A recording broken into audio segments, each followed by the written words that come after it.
Ciao Ciao, everybody, and welcome to the second installment of the Ciao Ciao Roundtable, where we sit around a round internet table and we discuss stuff.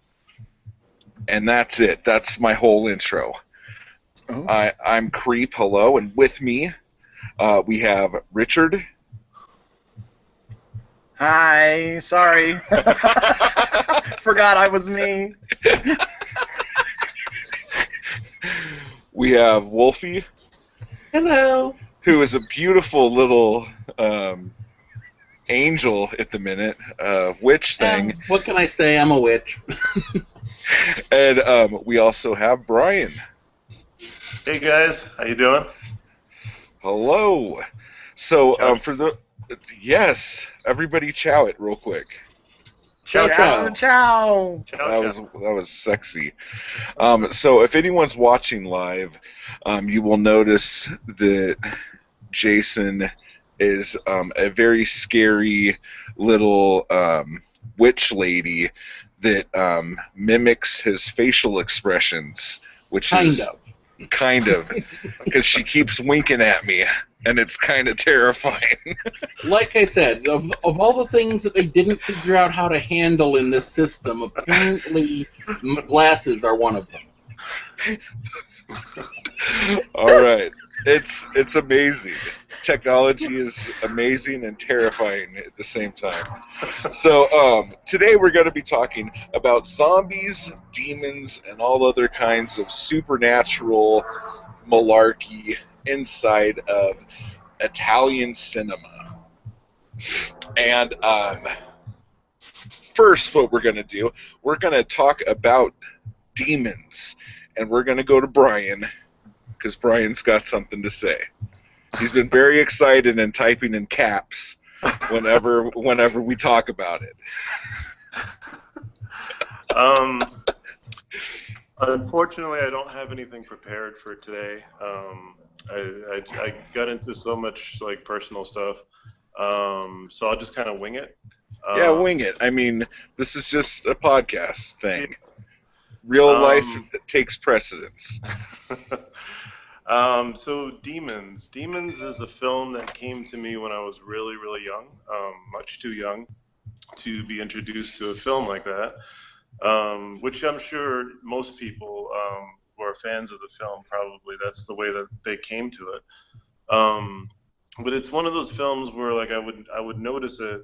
I was a latchkey kid growing up, and the video store near our house was called West Coast Video. And I would peruse the horror aisle all the time, and I would come to this box, and it would terrify my young self because if you remember, the box art had just that demons on the cover, or the main demon there on the cover. So I would always just sort of walk by it, and I would try to get the nerve to rent it, and I never would because it would just terrify me. And then one day, when I pretty much rented out most of the films in the horror section, I ended up just picking it up, and it was one of those things when I was young, it was like I wanted to get over this fear, so I ended up bringing it home and I watched it, and I to be honest, when you're 8 years old and you watch something like that, it's just like it's on another level. It's like it's terrifying, and the part that stuck to me most is when Jaretta's character Rosemary is in the bathroom, and she's picking at her wound, and it pops, and then like she turns into this crazy demon that runs after everybody. That part stuck with me the most, and it gave me nightmares all throughout my childhood. And then fast forward to now, it's like that's such an integral film for me that I in every aspect of life, like I just love that film. It's a film that I pretty much watch religiously. Watch it probably once a week, which is kind of crazy. It's kind of obsessive. Yeah. There are questions about mental health with this, I think.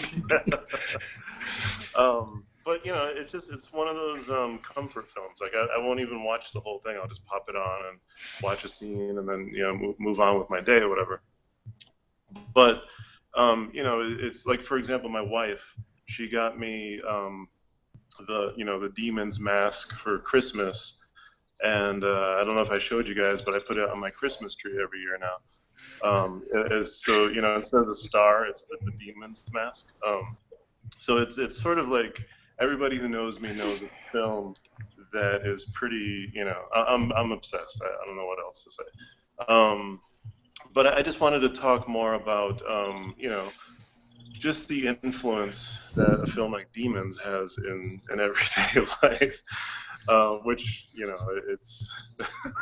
Are you a fan? Um, Are you a fan of the whole series or just the first movie? Well, I mean, to set the record straight, it's basically just one and two, Yeah. and then the Ogre is sort of an unofficial sequel to it, and then the Church sort of came about. That was technically the first official Demons 3, but once Michele Soavi got his hands on it, he sort of rewrote everything and turned it into what the Church is now. And then everything else thereafter is basically sequel by name, because it's just the Italians trying to cash in, or the Italians or the Germans or whatever, trying to cash in on this this really popular title. So Demons, and then Demons 2, The Nightmare Returns, are the two official Demons movies, and technically it was actually supposed to be, and this is basically intel from Jaretta herself.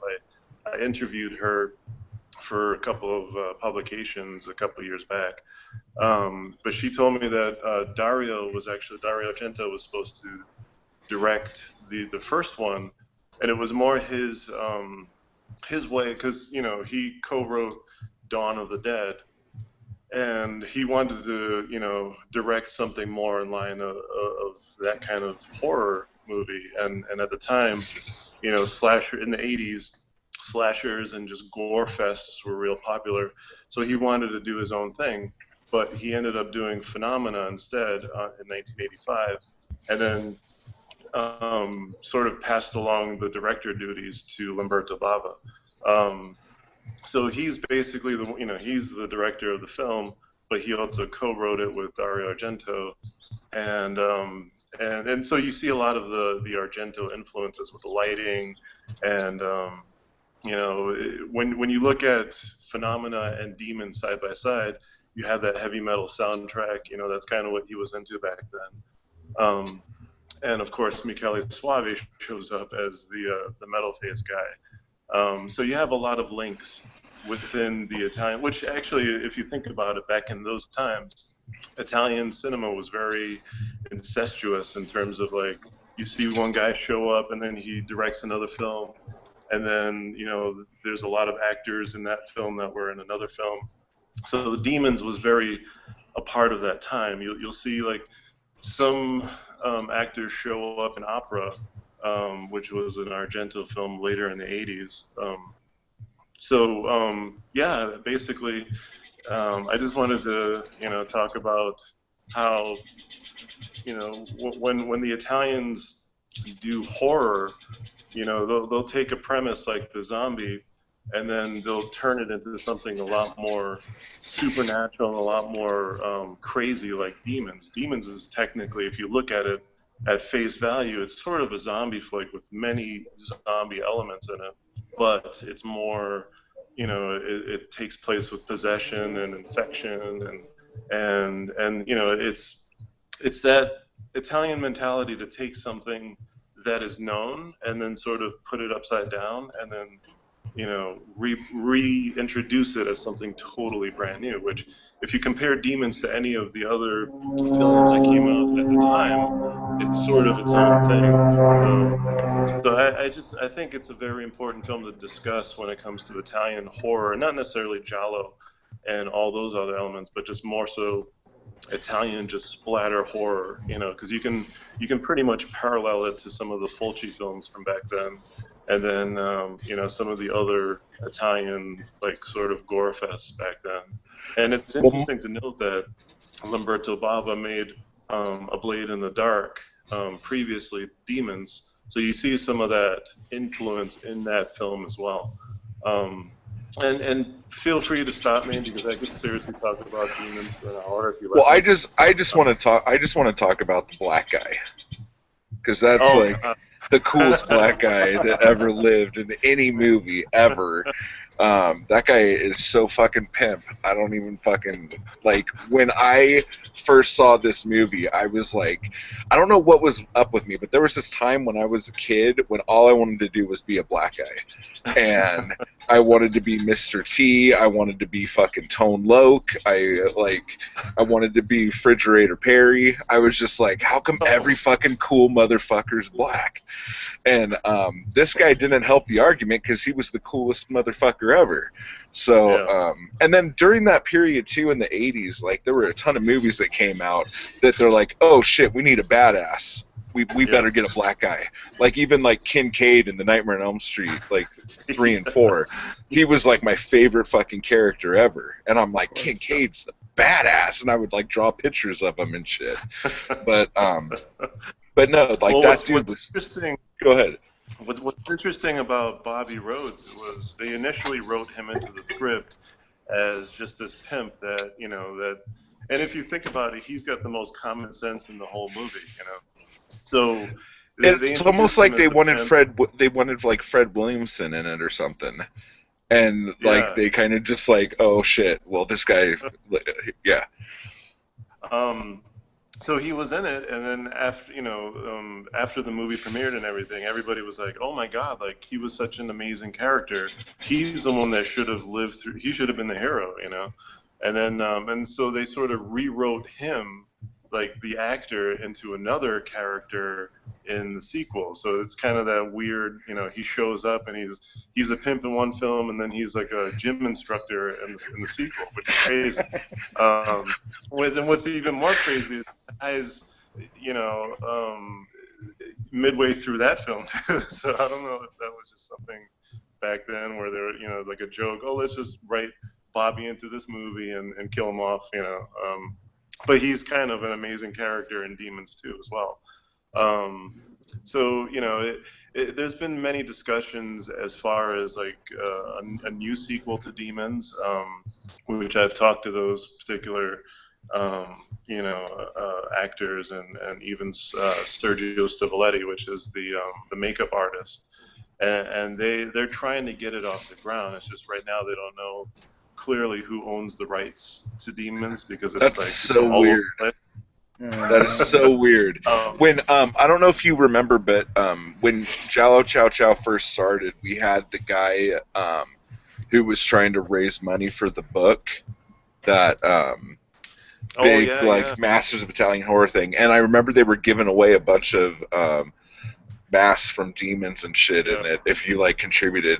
But that was another thing he was talking about when I was talking to him, is that like nobody actually knows who the fuck owns anything. Yeah. Like I don't even know how that fucking happens, dude. That's why they haven't gotten anything off the ground as far as like, because everybody's interested.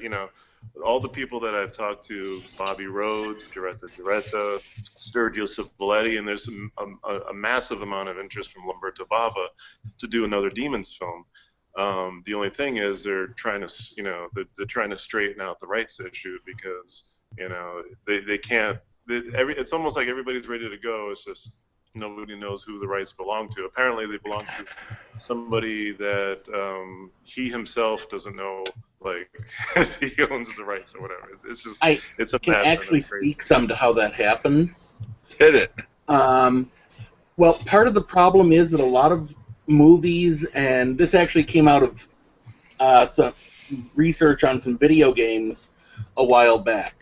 And what has happened in some of these cases is that a parent company spun off what did this project into a subsidiary so that they'd be protected if it flopped.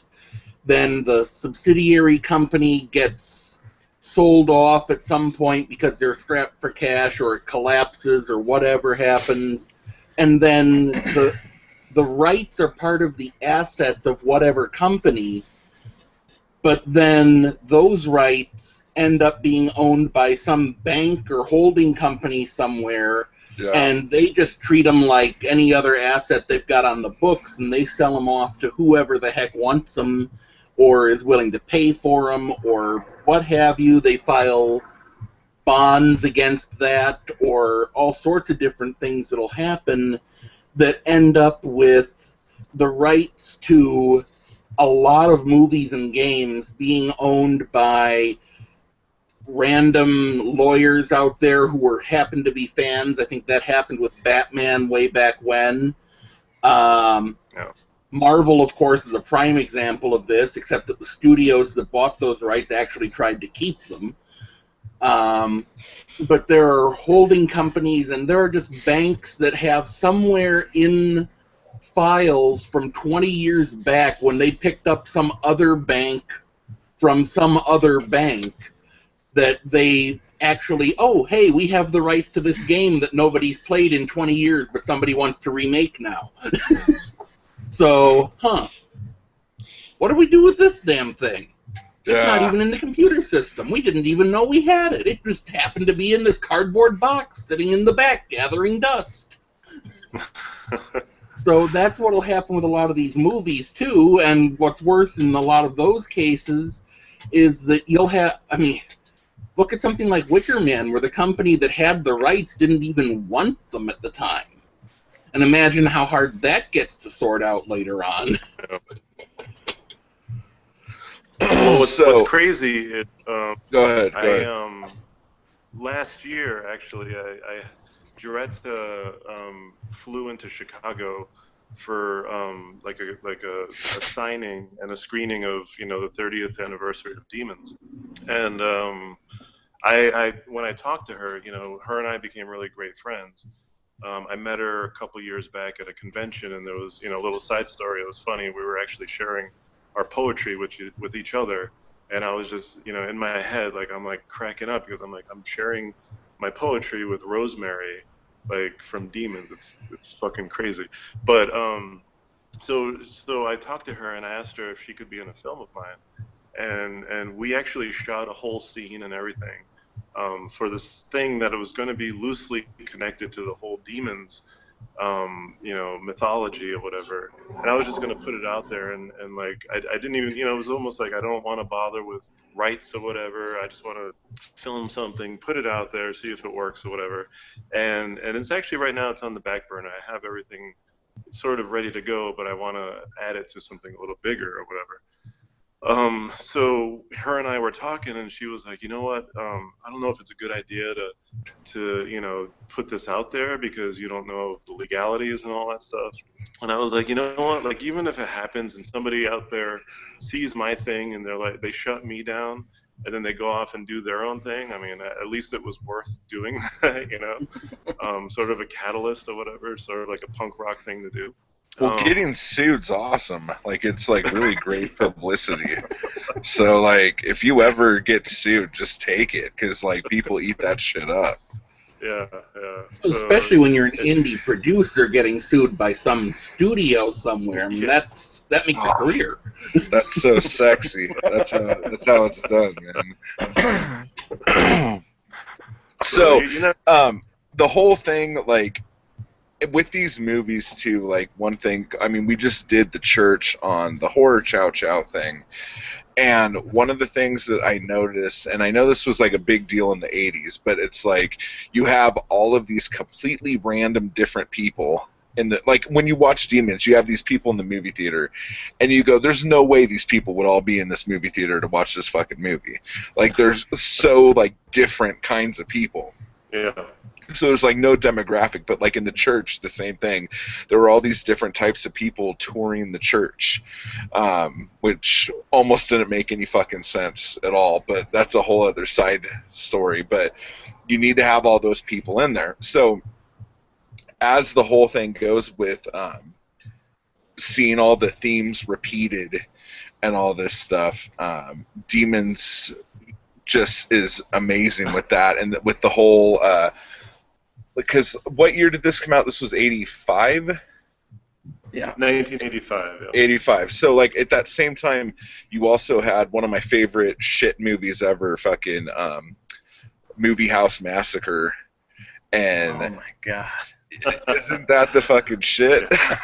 But like you had and then like Fade to Black and Popcorn. There were a lot of these movies that were like coming out that were like sitting around the movie theater, like where people were in the theater and fucking shit got real.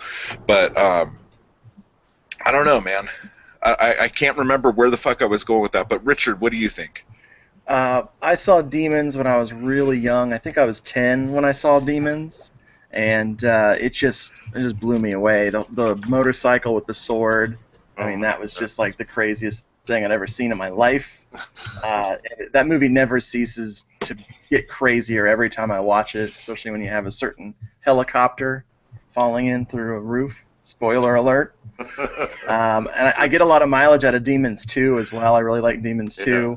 Yeah. In fact, out of all the Demons movies, you know, the air quotes there, that either are or aren't actually Demons movies, the only one I haven't seen is The Mask of the Demon, which is Lamberto Bava, or Lambava, as I like to call him. It's like a remake of one of his dad's movies. I think it's supposed to be Black Sunday, remade in the snow with skiers. It's fucking crazy. Haven't seen it yet, but Demons 4 was The Sect. Demons 3 was also Black Demons, which is Lamberto. No, excuse me. Lenzi. That was Lenzi. He'd be very mad at me for messing that up. That was Lenzi. Like, I created Demons, damn it. Demons 6 is my favorite outside of the first Demons. It's De Profundis, a.k.a. the Black Cat, which is when Luigi Cozy got pissed off at Argento for not finishing the Three Mothers trilogy, so he said, fuck you, I'll make my own, and it's hilarious. And even Cemetery Man is listed as That's Demons fucking 95. insane, dude. That's crazy. So yeah, it's a great series. Awesome series. And that's one of the beautiful things you just can't do with movies in the Megaplex days. I mean, when the movie already hits umpteen thousand screens, you can't just re-release it with a new title 2 years later anymore. I'd love to see somebody try that, though. You know, like just sort of. That would be fucking great, dude. Well, actually, I think they did. They called it The Amazing Spider-Man instead of Spider-Man. Oh, snap. They did it. When I remember when Last House on the Left came out, that movie was like released in New York like 20 different times with like different titles each time, until Last House on the Left, like, oh shit, this movie's great, but it had already been out like for like 2 years under different names and shit. So I love when they do that. Well, and I mean, Bay of Blood, I mean, for crying out loud. Yeah. Or wait, what was Torso's other name? Which one? Hang on. Carnal Violence, was that it? Ooh, Yeah, that was another that's one a there. nice title, yeah. Yeah, anyway, so, but Demons 2, I love and hate at the same time, because it's so, and I don't know if this is more Argento or Bava or what, but it's like, they made this really fucking crazy fucking movie, and then all of a sudden, like, we're like, hey, we're going to tack on a social commentary at the end here, and it's going to be cool. And then plus that whole, like, intro thing, like, oh, this demon came out of the television because I was watching the news like some kind of tit. Like, if you put that aside and then put aside the social commentary at the end, like, you have a fucking hardcore fucking movie. But what do you guys think about what was being said? Like, what was Argento and Bava trying to say about the thing that gives them money? Well, I could speak a little bit about that. You know, with the first film, they had that whole movie within a movie thing, and it was something that they didn't. I think they hashed it out more in the first film than they did in the second film. But you know, it was sort of like they were onto something really, really, you know, next level kind of thinking. So when you know they didn't even actually have the intention to do a sequel, but Demons was such a hit in Italy, and then here in the States, it was like a massive hit on home video. So they ended up doing Demons 2, and basically they just basically wrote that without really fleshing it out. So the whole thing of you know her watching like a documentary, but it almost seems like a movie, and then like the documentarists like get offed by this demon that resurrects. Like it's so off the wall crazy. It's so bonkers, but it's almost fun because it's like you could tell that they had sort of an inkling of a cool idea, but nobody like bothered to really sit down and write it out, and they just sort Like of no one's gonna care about how this works. It's just gonna be like, holy shit, how did that get in the room? Yeah. Let's stick with that. At the time, like that TV stuff was really popular, like like Cronenberg and a lot of that stuff was stuff coming out of the TV. So they sort of, it was basically the Italian producers saying, oh yeah, we can fit that into our film, and it's a sequel to a very popular film, so let's just throw that element in there, and then that's how the demons come in. It's sort of like a smaller version of the whole theater thing. What about the TV studio shit at the end? Yeah, I mean that was now this is just me speculating, but I think that was more to do with like like in They Live when they go to the TV studio to shut it down or whatever. It was almost like this can get out there into every home, and you need to like like blow up the studio. I don't know, like it's fucking just, Halloween 3, dude. Yeah, I was just gonna say that. But yeah, I think it's one of those things that it just like they were onto something, but nobody bothered to really flesh it out. So it is what it is. Let's be honest. The film has a little puppet in there too. Hey, like, I was just gonna say, when you have the demon baby, you put all your cards on the table. Who cares what the rest of the movie's about? Exactly. Oh, good stuff. As far as the commentary goes, any of you remember the Marvel villain Arcade from back in the 80s?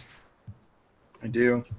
I think that the story behind him, of course, that I've come across is that since kids were switching their spending from paying a few quarters for comic books to going down and ramming them into the Pac-Man machine.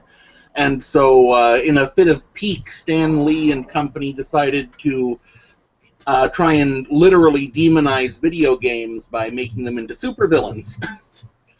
And I think that you've got something kind of similar here, because you pointed out how so many places are doing TV is evil type films. And when you look at it, what was happening at this point in time, you had more of a shift of funding from the movie making into making television. I mean, that's what killed a lot of the Italian genre films, as we've seen happen with Jolly and all the others. So, to a certain extent, I think there's also that level of frustration with the studios taking their money, quote-unquote, here, and just since they weren't at the point of joining them yet, they were going to try thumbing their noses at them and talking about how horrible and destructive they were, and how everybody's sitting at home and staring at a TV screen instead of going out to the theaters and staring at a movie screen, because that's totally different. And it's not as cool for Argento. That too, because he doesn't want to be a TV guy. He's a fucking filmmaker. He's an expert on video poker. Well, and let's face it, on a TV screens at the time just weren't up to showing the majesty of an Argento film, were they? Especially when it was stuck in the middle. Yeah. When you have your, like, hey, I have a 4:3 picture. Yeah, we don't care about this side, and we're not going to pan and scan it. Let's just stick in the middle. Yeah. So, Now, moving from demons on to zombies, since that's so close. Richard, why don't you start this bit off? Oh, Hey I'd love guys, to. I just Oh, before Okay. we get into this, Yeah, that's my time. I gotta get going, unfortunately.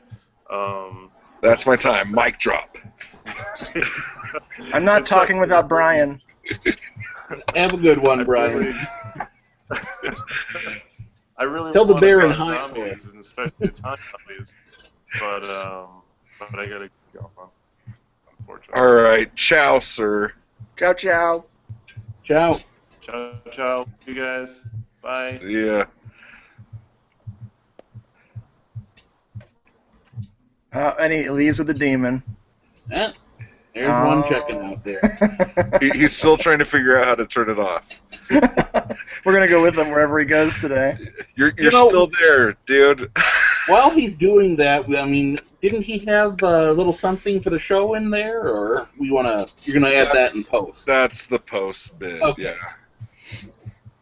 All And right. he's still there. It's okay. Just keep going. He'll figure it out. He'll figure it out when his fucking Battery bill dies. comes. When his phone bill comes and says, "Hey, you were on a video call for fucking 8 hours yesterday."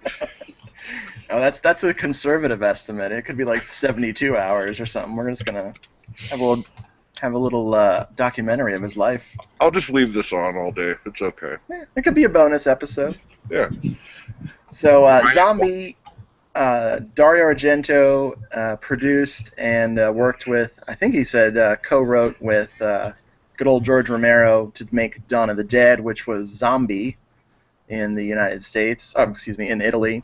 And what I was really confused about was how come Night of the Living Dead, which was so popular all over the world, didn't spin a whole bunch of rip-offs in Italy.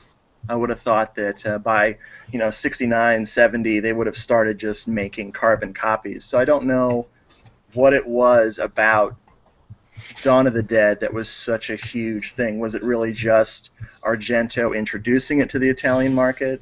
I don't know, but Well, what year was the Living Dead at Manchester Morgue? that was 74. And Okay. that was like one of the only times where Spanish, Italian co-production even had anything like the zombies that Romero introduced us to.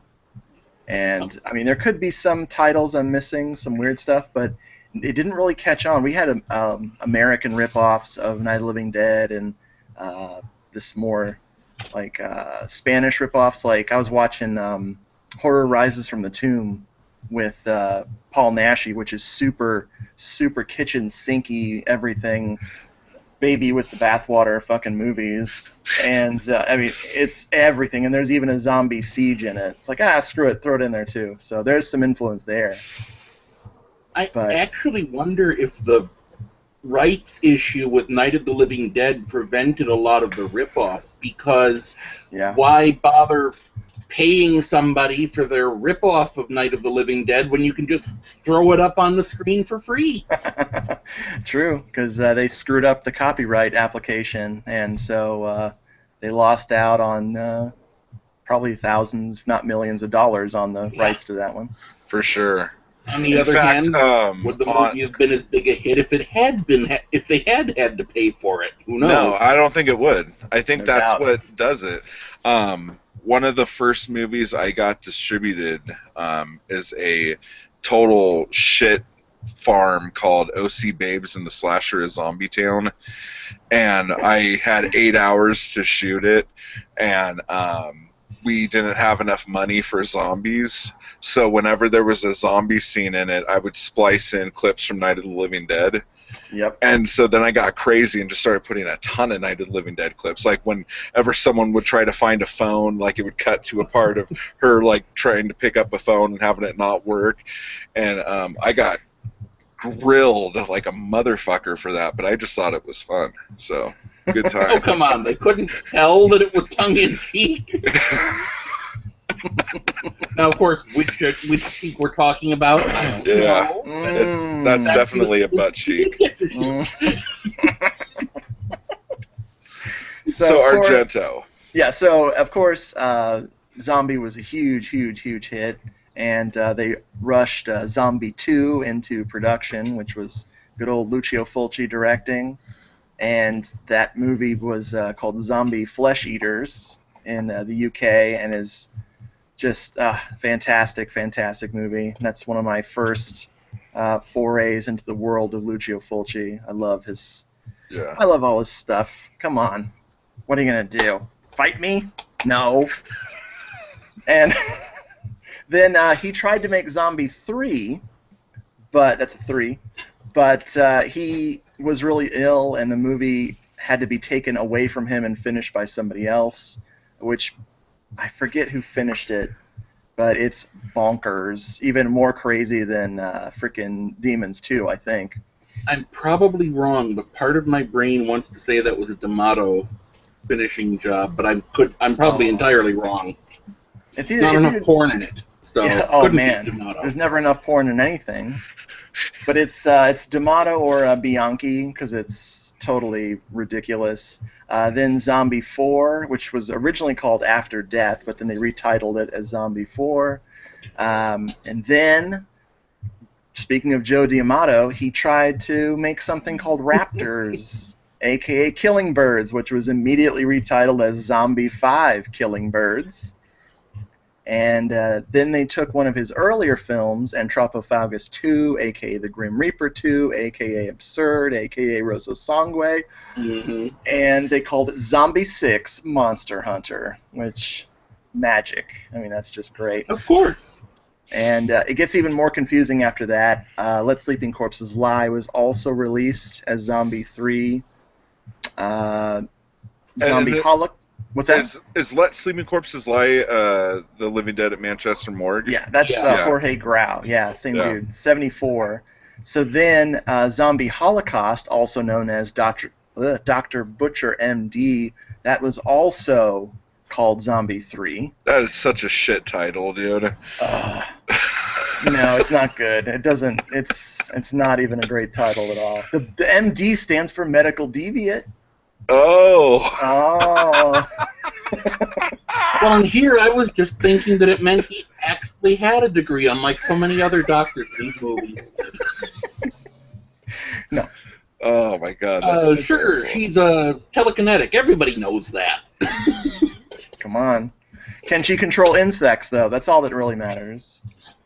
So, Umberto Lenzi's Nightmare City was also released as Zombie 3. And Burial Ground, Nights of Terror, also known as Zombie 3.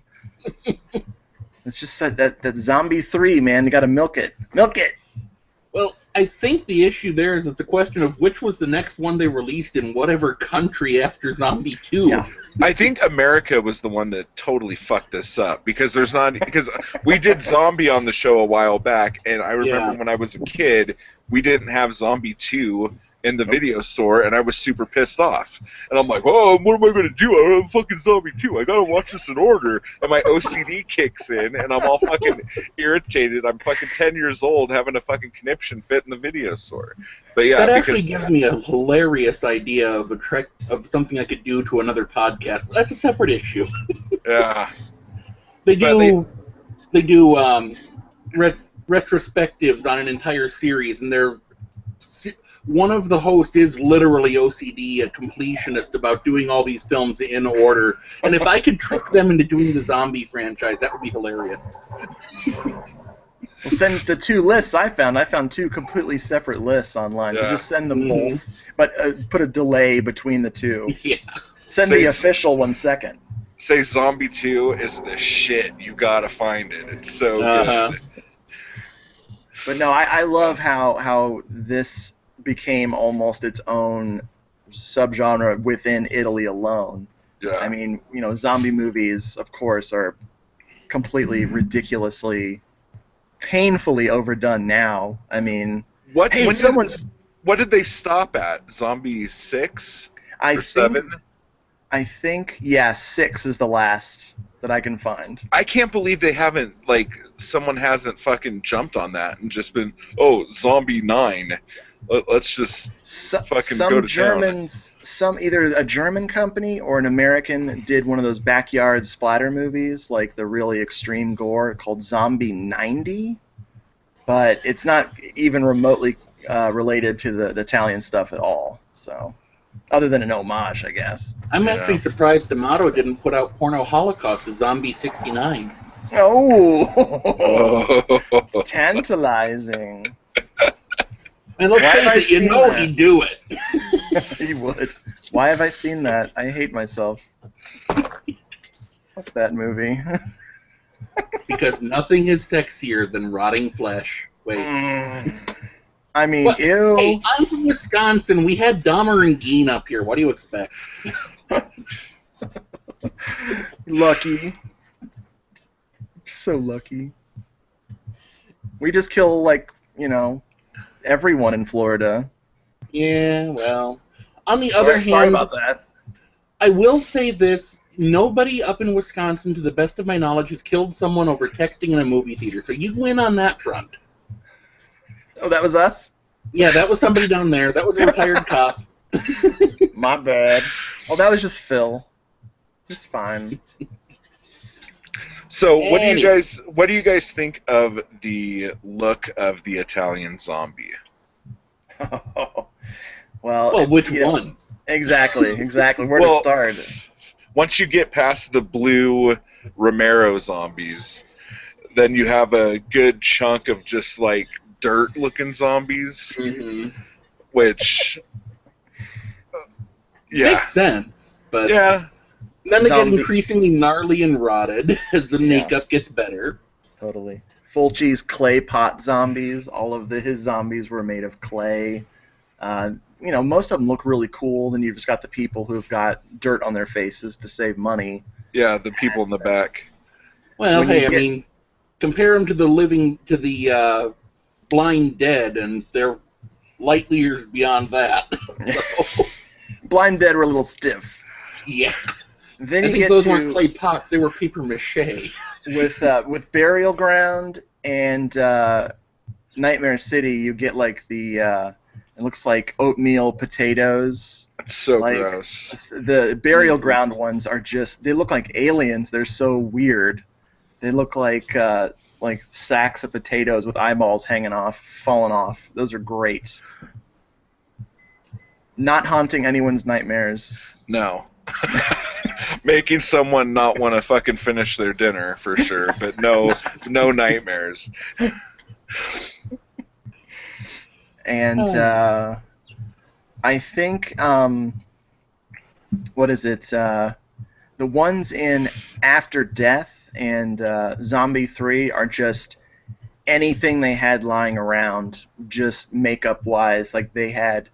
I mean, a lot of them were just splattered with blood dripping everywhere, but they're just every kind of cheap you can find. None of them get as terribly intricate as the Burial Ground ones. So I think I prefer Fulci's with Burial Ground coming up second. And then oh my God, Lindsay! He's gonna be so pissed. I just remembered. He says that Nightmare City isn't zombies. I just fucking remembered. Oh, sorry. He's like, oh, they're infected. They're not zombies. Oh, that's like saying they aren't zombies in the days later, in the 28 whatever later series. Yeah, exactly. Those aren't zombies. People will argue that, but for all intents and purposes here. Well, when I first saw that movie, I was like, why are they fucking so fast? I'm like, what the fuck is happening right now? And then the Dawn of the Dead remake happened, and they were just like that. Oh, my God. Performance enhanced. Oh, my God, people, dude. That first scene when that little girl, like, jumps up sideways in the hallway, I was like, what the fuck is going on right now? Like, they had one of those fitness trampolines in the bedroom. Those little tiny trampolines. She just used that shit. It could be worse. It could be Day of the Dead 2. Ugh, that was. Oh, they're climbing on the ceiling. Yes. Yeah. My friend made me watch just that scene. I've only seen just the scene of them crawling on the ceiling. You haven't seen the whole movie? No. Oh, it's fucking. Boy. It's a treat. Oh, I will watch the whole thing now. I'm intrigued. On the other hand, I don't think that any Italian zombies have reached the depths of the Zombie Lake zombies. So there is that much to I be said forgot for about them. Zombie Lake. Okay, now Zombie Lake, that's Jess Franco, right? No, that was the movie that was too. That was the movie Jess Franco was going to do until they told him the budget. And then Then John Jet- Rolin had to take over. Yeah, then Jess That's Franco right, that's backed right, that's out right. because it was too cheap, and Jean Roland took over. I'll do it. Which is amazing anyway. Yeah. But like that movie touches me a little bit because it has the sad zombie who wants to like be back with his family and a van load of volleyball playing girls or soccer playing It's girls. because of the large amount of native fauna, specifically the rare Italian beaver, isn't it? Oh. No, Not so in this particular case. It said rare Italian beaver. that was great. Now, is that Spanish or is that Italian? Actually, that is Spanish, I believe. It's weird. It's a Spanish movie that has a French director that almost had an Italian director, except that Franco's actually Spanish, isn't he? Oh, Yeah. never. See, No. that's the thing that drives me crazy. Like Jess Franco, I think I always want to put him in with the Italian guys, like Yeah. always, and I can't, and it makes me mad. Because like as crap as his movies are, I am a huge, huge Jess Franco fan. Okay, his And- Ripper movie actually wasn't entirely bad. Oh my God. I've watched so much Franco, and he and I have a very special relationship. I kind of hate him sometimes, but out of the like 55 movies of his I've seen, I think I'm happy about around 30 of them. Like, I'm like, I'm glad I watched those 30. Then there's those other 25. I just want to smack him, but he's dead. The thing is, I think that was probably Jess Franco's relationship with himself, too. It certainly describes Jean Roland's relationship with himself when you look at the... I made these 3 movies that I'm proud of, and then I made all of these other movies to pay for them that I really don't want to talk about. The other 198. Oh my Yeah. gosh, dude. Yeah, but there's... And you've got to say... I mean, there is something special about zombies that are supposed to be underwater that use tempera paint for makeup. It's like... They use didn't think that water-soluble through. paint Yeah. as makeup. What could go wrong? Wait, they're underwater? Oh. Pancake makeup on top! I almost feel like they were like, that wasn't even the plan, and then someone's like, oh my gosh, I have this case to put the camera in. And they're like, fuck, we're shooting this whole fucking thing underwater. This is sick. We're going to fucking do this. Actually, if you watch the movie very carefully, I'm pretty sure that the difference is, hey, school's out for summer, we can use the middle school pool for the underwater shots. Do it! Get that naked girl to swim over the top of the camera real quick. It's awesome. Hey, hide that sign behind that bush that says don't go in the fucking lake. Yeah, it's like, put a tarp up in the pool. We'll call it a lake. Sir, in these shots, the tarp is kind of flapping loosely, and you can see the tile behind it. We can't afford... Do you think I'm made of film? Nice. So, Italy. Yeah. Yeah. Yeah. Here's a question. Can any of you think of any... I'm not the biggest fan of zombie movies in general, but the ones that I like tend to harken back to the voodoo zombies. Or did Italy just not do those? Fulci would claim that was his inspiration for the ones in Zombie 2, even though they Okay. were flesh-eating. And I'd actually believe it if you were going to say that about City of the Dead, but... If I'm not mistaken, I think there was one movie in the 60s, and I can't remember what it's called, but I could see images of it in my head that is,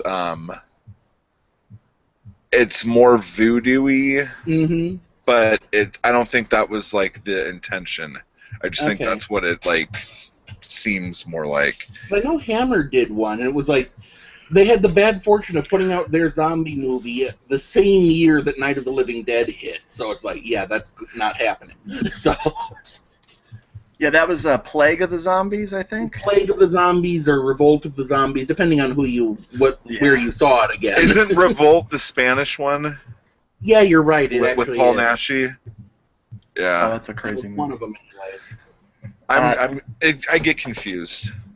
We also, one of the things that surprised me about the list of zombie movies that ended up getting the Zombie 2, Zombie 3 titling, is that even Fulci's City of the Living Dead and The Beyond didn't get those kinds of titlings. Like, how come The Beyond wasn't Zombie 3, City of the Living Dead wasn't Zombie 4, or vice versa, something like that? Yeah. Because those are so unique, but still they have the zombie horde. In fact, they couldn't get money from the German producers to make The Beyond if they didn't have a zombie siege scene, which is why they're slapped in there. Yeah. I think that might be because, let's face it, Fulci did all of these different genres. I don't think he wanted to do zombie movies with them, so he didn't want to call them zombie. Right. And But at that point, it's not even his call anymore. It would be like whatever production company wanted to put it out with whatever shit title. yeah, but then was that the production company that had the rights to Zombie 2? For all that matters, of course. Right. Yeah. It's complicated. But was it being released by a company that didn't have the rights to Zombie 2 in a country that actually gave a shit? Maybe not. But if it was, then, okay, we need to call it something else. And Fulci says, you could just call it the title I put on the front page. Right. It has Of the Dead in it. Okay, we'll go with it. A spin-off of Night of the Living Dead. Cool, we're good. I almost think in hindsight that they might have done that with those movies, though. Like, if they would have said, oh shit, we could totally do this because no one knows who the fuck's going to have the rights to this anyway, and it's just a word, we should totally do this. But, yeah, I don't know, man. The last thing I had to say about the zombies, as far as Fulci goes, is I just watched City of the Living Dead recently, and I was again struck by how shitty it would be if zombies were real and they could teleport to wherever they wanted to fuck you up. Like, that's what I love about City of the Living Dead, is you can't ever predict where they'll be except when they want to rip the back of your skull off, which is all the time. Yeah, you mount a zombie with a Voorhees Unreality engine, and you are fucked. Oh, yeah. I just want to mount a zombie. No. Kidding. And this brings us back to the discussion of porno holocaust.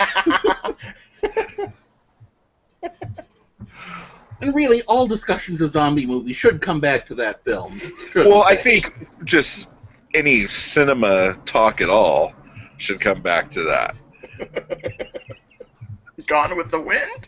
Gone with the Wind, worst prequel to Porno Holocaust ever. Oh, totally. So, Jason, on the other hand, that would have been so much better if one of the zombies had been wearing Scarlett O'Hara's dress. Or if one of the zombies was Scarlett O'Hara's dress. No, that didn't make sense. Just Scarlett O'Hara. I loved it. On the burning plantation. Yeah. Oh, geez, that would have been hell. As God is my witness, I will never eat flesh again. I mean, no, I will eat it all the time again. Well, she said she'd never go hungry again. That includes after she dies, right? Yeah. I mean, that is a point in the future. She can't go hungry after she's dead. I honestly think go. we just classed this show up a bunch Scarlett by how O'Hara much we is know the about Gone with the origin Wind. of Zombies. It wasn't that meteor in Night of the Living Dead. It was Scarlett O'Hara coming back and munching on a bitch. Damn you, 1939, your golden year of everything. So, Jason, what were you going to share with us today? Well, I don't have necessarily as many movies, or at least as storied franchises as we've had in these last ones, because, I mean, Demons and Zombie are franchises that have gone on to great lengths and frequently revisiting the same installment multiple times, as we've discussed. But I thought I would look at the witches and warlocks that we have coming up in these, and some of the fun that they've had in those, especially since, let's face it, there's an argument to be made that if it weren't for the birth of the Italian witch film, we wouldn't have gotten Mario Bava.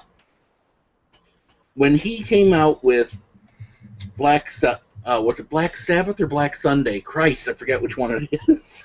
The one that wasn't an anthology film. Black Sunday. Black Sunday, thank you. But you look at there, and you've got, in a lot of ways, the birth of the director who would give us so many of the genres that we're talking about today. I mean, who knows if Blood and Black Lace would have gotten made if it weren't somebody like Bava who had that relative level of clout to say, look, I'm going to film this creamy, but I'm going to do it in an artistic fashion. It's what I do. It's what made these movies successful. And somebody says, okay, fine, let him play with his camera. What the hell, this actually worked? Awesome!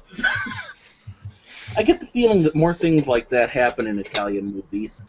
But, of course, the fun thing about the witch film genre is that there are so few variations on it. And basically, the grand irony of it is that most of them end up coming back to the Edgar Allan Poe film that wasn't supposed to be a Poe film. Because you look at it and you come back to Charles Dexter Ward, who was the hero, as it were, of the Poe adaptation, The Haunted Palace, I believe, which was actually based on the Lovecraft story, The Case of Charles Dexter Ward, which featured the ancestor coming back, possessing his descendant, and wreaking bloody revenge on all those who had burned him centuries ago. Which, by the way, is one of the best Vincent Price performances ever. Okay, well, continue. Of course. I mean, I'm not going to argue with you on that point. I love it. But and that basic formula would be recycled for witch films for the rest of time. I think up until you get into the 90s, when witches were allowed to start being not completely 100% evil incarnate, you keep seeing that same plot over and over again, and they never called it a sequel to the last one. So you'd get Black Sunday, and then I don't remember the titles of most of the others, but there are just so many different films all throughout Europe that cover this basic approach, and it's kind of interesting because in some of them they try to take a vaguely feminist slant. In others, they take the approach of witches and warlocks are evil incarnate, etc. In others, they take the look at it more like the Salem trials, where innocent people were slaughtered and now want revenge for that. And really what you have to wonder about all of these movies is, in the 400 years since you had whatever witch burning it was that this happened in, why hasn't anybody moved? Because everybody seems to have their descendants in that same town, in that same relative position. Really convenient. Because no one wants to buy a new house. It's a pain in the ass. Moving sucks. Yeah. It's hard to argue. The other thing, too, is that all witches are super horny sex machines. Like, with a lot of the early 70s fun witch movies. Well, to be fair, that was frequently why they would decide to execute somebody and call them a witch. Because she was a skank? You enjoy having sex. You got knocked up by the local bishop. She must be a witch burner. The bishop is innocent. He was just tempted. Yeah, he was all tempted by her witchcraft, and I thought you were a little boy. Damn you! She tricked me. The altar boys aren't supposed to get pregnant. Oh my God! One of them was a gal. Yeah. When Go you were ahead. talking about some of the witchy movies from Italy, I was thinking of The Long Hair of Death with Barbara Steele, which I'm pretty sure was completely made because of her success in Black Sunday. Oh, And probably. and there's even a witch burning in that when she curses everybody like you do. Yeah. But that's a really, really cool film that I want to say somebody awesome put out, like Synapse or something. It's the no, it was Raro Video. That's a great disc. Uh, I had a lot of thoughts on that. Some of the more enjoyable. The problem with this genre, admittedly, is that it's not as tied to Italy as a lot of the others, because, I mean, Italy had its problems with witches. You have the Vatican, it's gonna happen.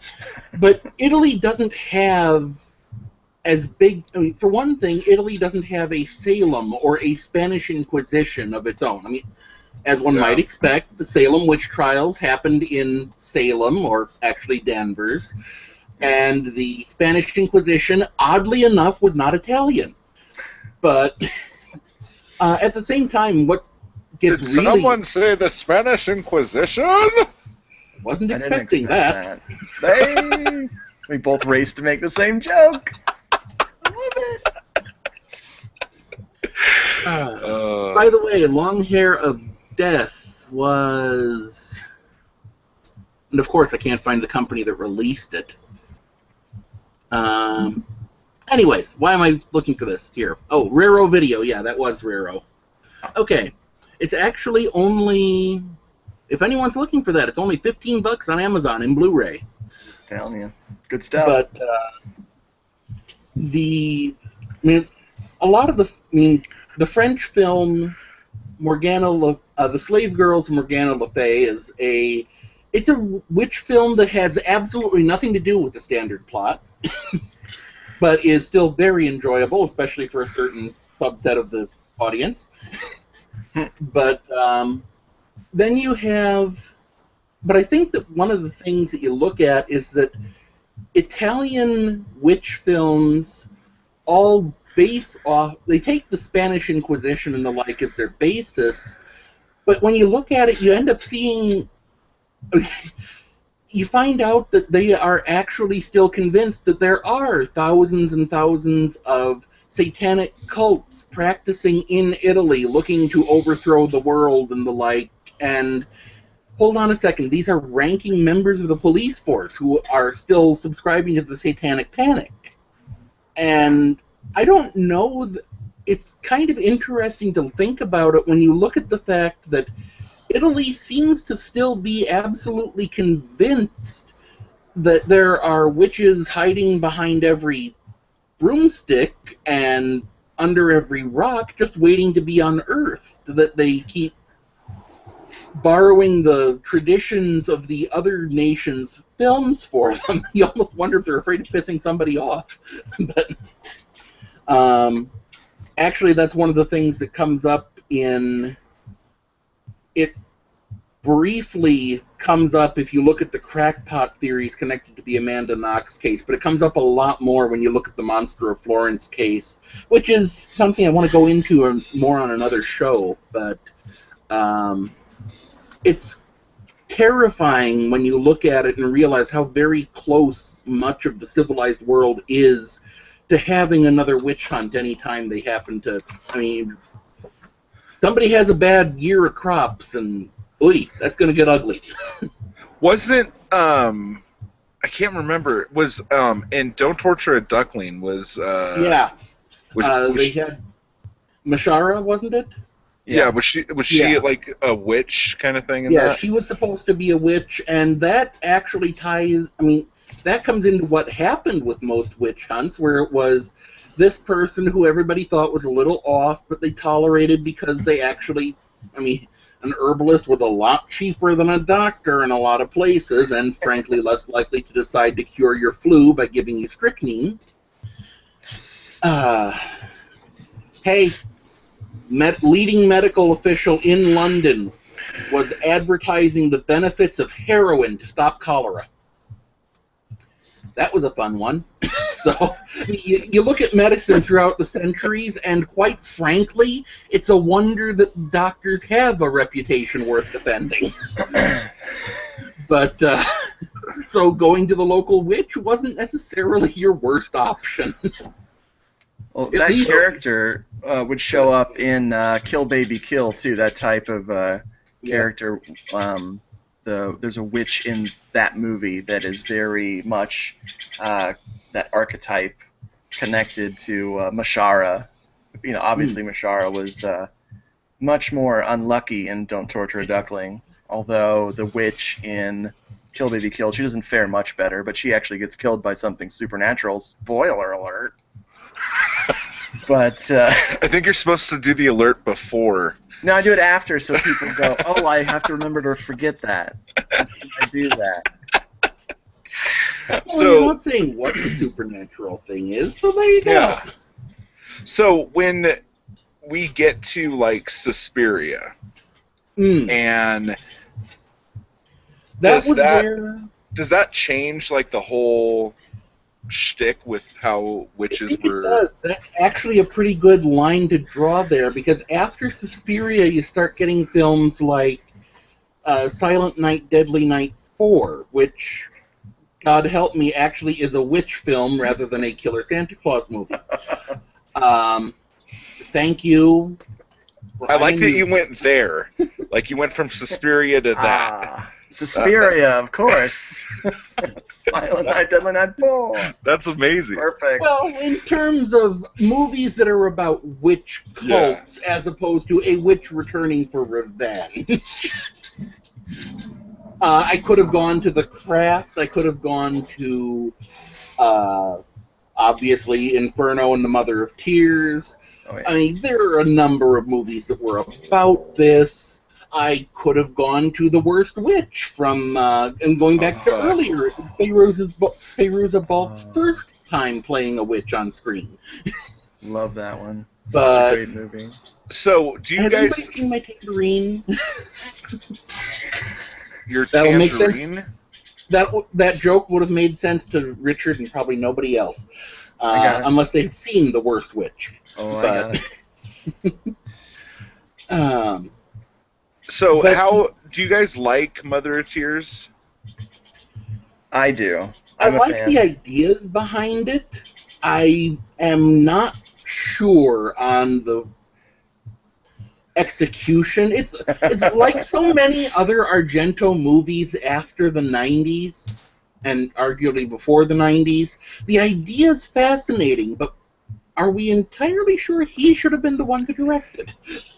It's as good as a follow-up to Inferno as a film that was 27 years too late could have been.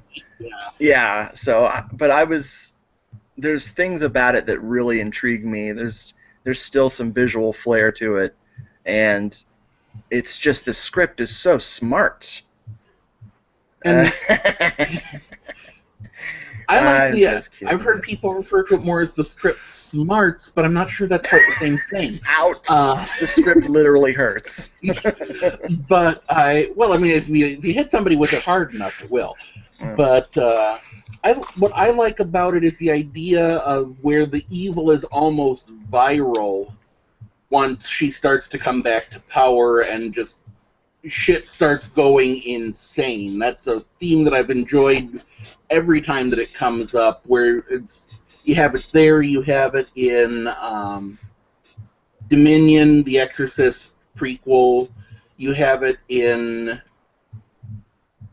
I was just thinking of it, but I can't... At any rate, it comes up in a number of films, and I always enjoy seeing that, where it's...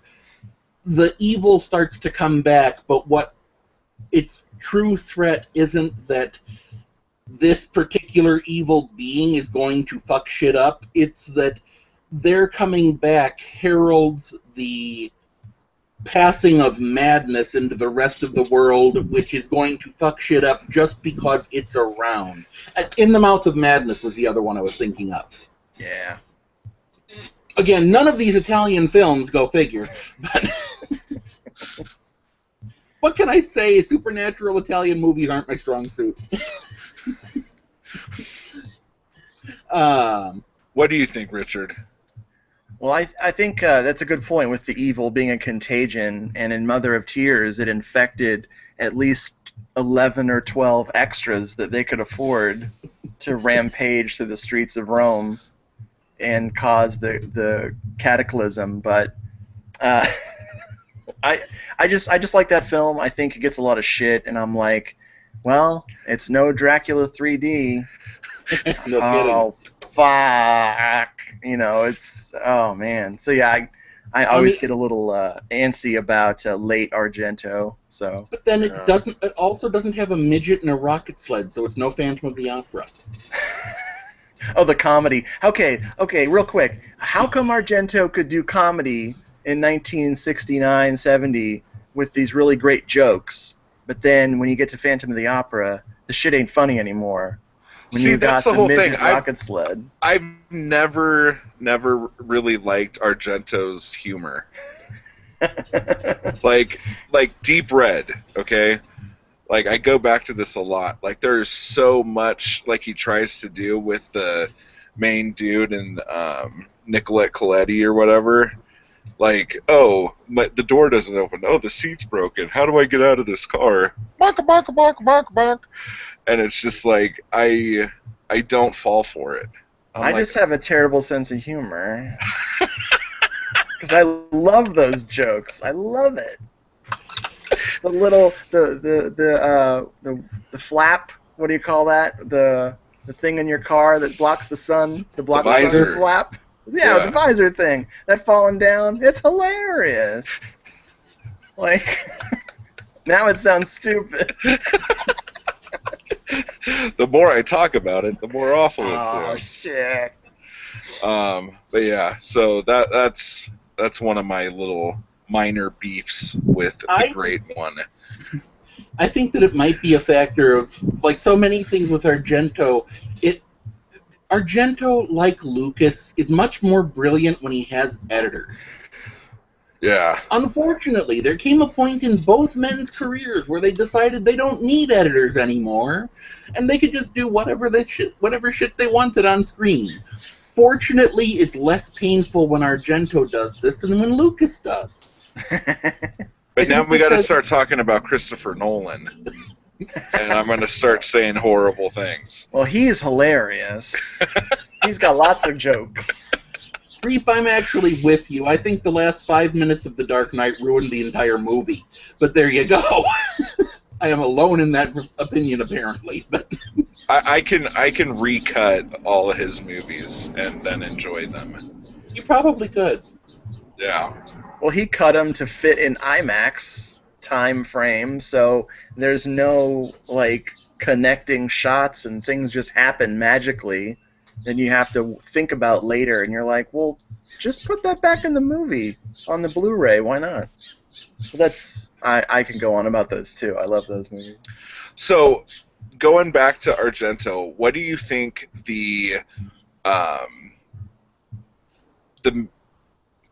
what did Argento bring to The Witch that modernized it, if you will?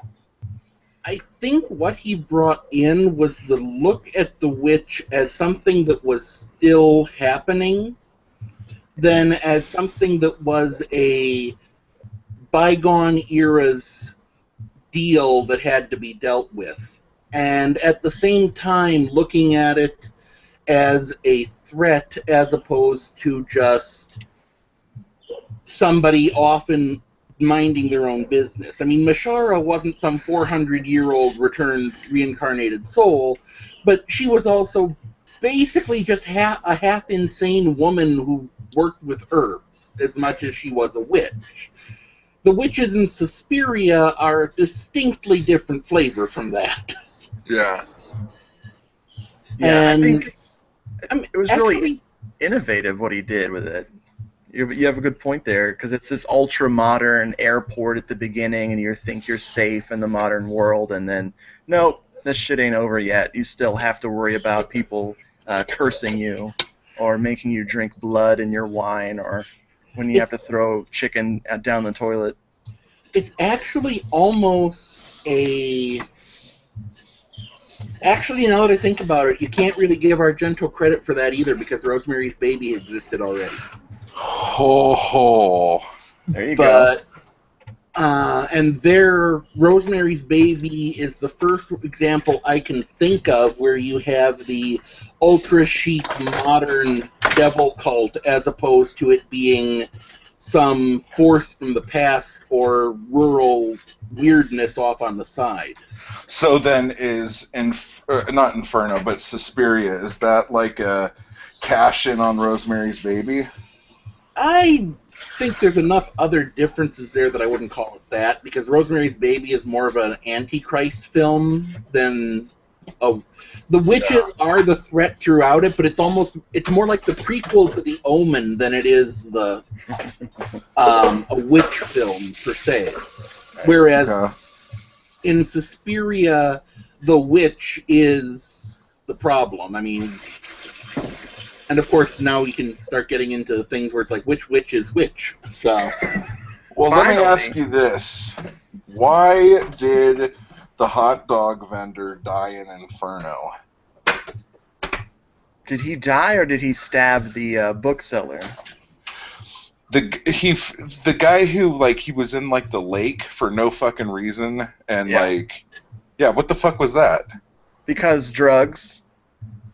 Argento had to have written that script on heavy drugs. well, and here's actually a question from somebody who's not as familiar with Argento's timeline. When did he hook up with Nickelodeon?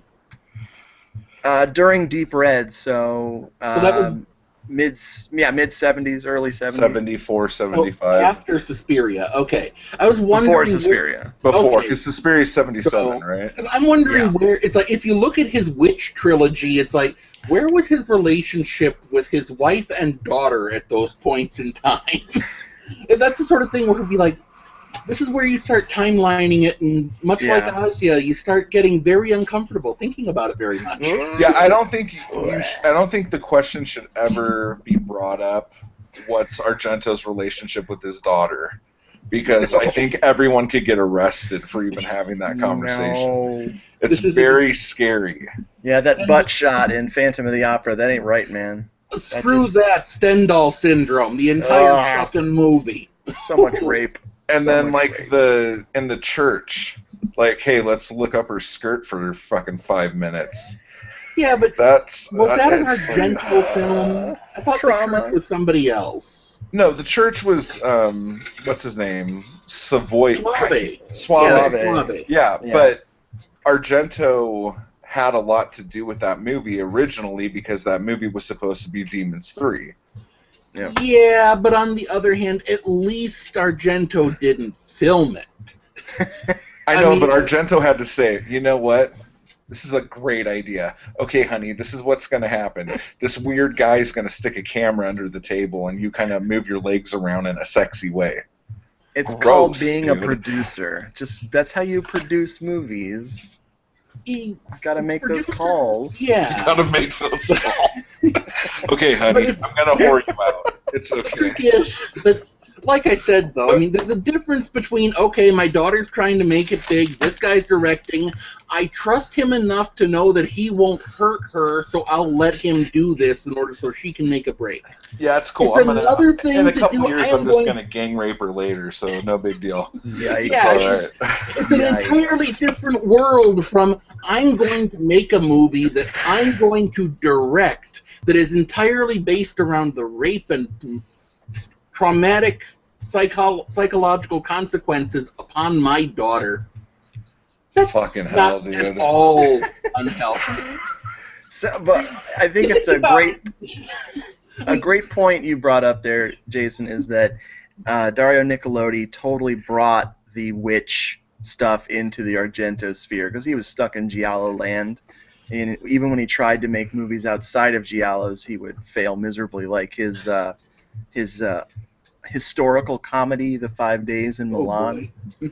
And he would come back, and once she had an influence and would tell him the story of her school that she went to that was supposedly run by witches, and he would take that idea and run with it. So she absolutely brought that into their lives.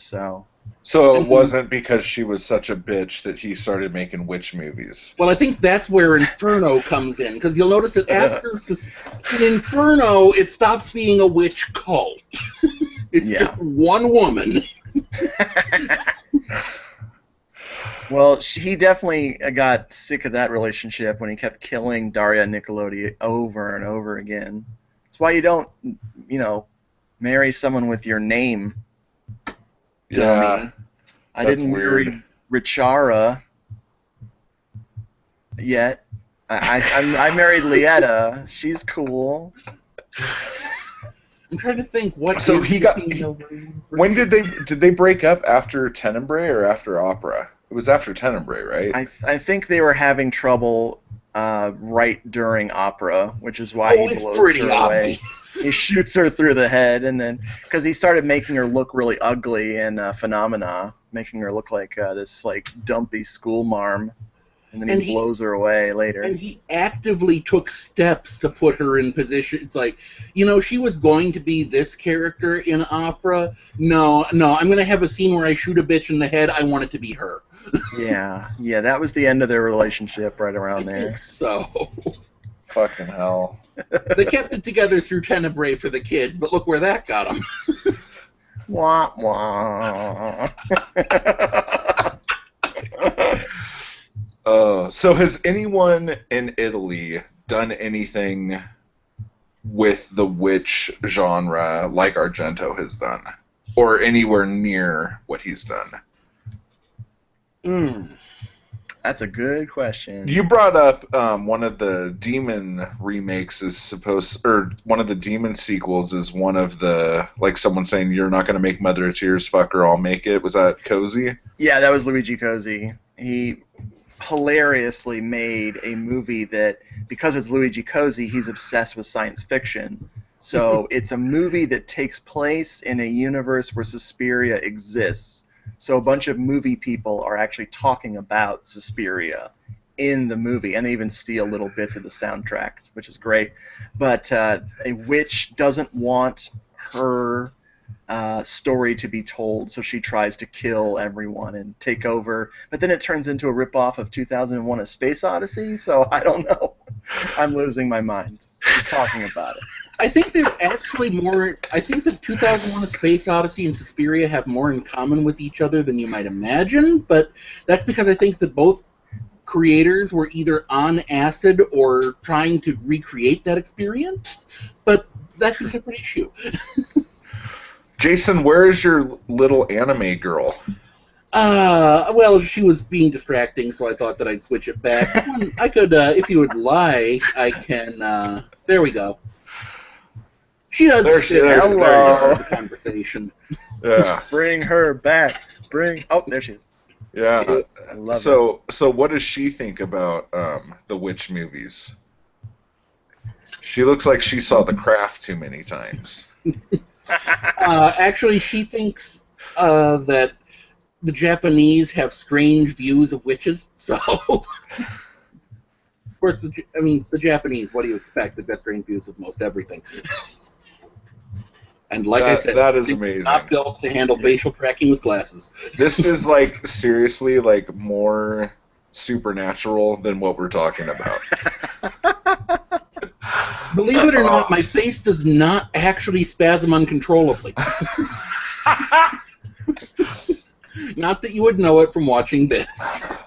This is so awesome. Great. I love it. I'm sorry I was laughing earlier at your beautiful visage, but it's just so cool. That is super cool. It's terrifying. The program is called Face Rig. At the moment, it's hidden on the screen under the corner because my camera inverted it. But if you look that one up, it's where I can pull up things like this or a number of others. So. Well, I think I'm going to pull that up just for me talking to myself. So I feel like I have a friend. Because that's awesome.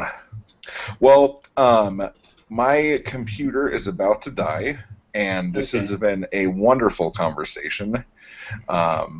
and around next month we'll do something like this again. Okay. So Hell thank yeah. you guys for coming and hanging out, and until next time, everybody, ciao ciao. Thanks a lot. Ciao, ciao. Ciao. Yay.